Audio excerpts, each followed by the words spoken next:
หลวงพ่อเอ้ยเป็นจังไดคือลืมผู้ขาคักแท้เดี๋ยวนี้ท่านว่าพ่อใหญ่คำเล่ามาขอให้ขายทีได้เล่าก็ได้ขายแล้วแหม่กันว่ายายเตี้ยขอให้ถือเลขเล่าก็ถือจนว่าได้ซื้อมอเตอร์ไซค์คันบักใหญ่คันไว้อีหมานก๋วยเตี๋ยวมันก็ได้ขายดีดีซุมื้อนี่จนว่าลูกค้าได้เลี้ยงคิวเอาเขาคือมาดวงดีคักแท้เฮ็ดจังใดผู้ขาจะดวงดีคือเพิ่นคิ้วผู้ขามันยาวปานนั่นบ่หลวงพ่อคันคิ้วยาวปานนั่นที่ไปวัดอื่นก็ได้เด้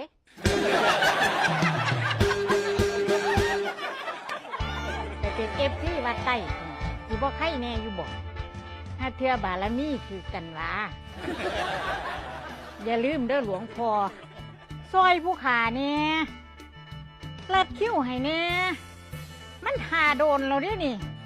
ผู้อื่นเขาได้เบิดละแม่สาธุ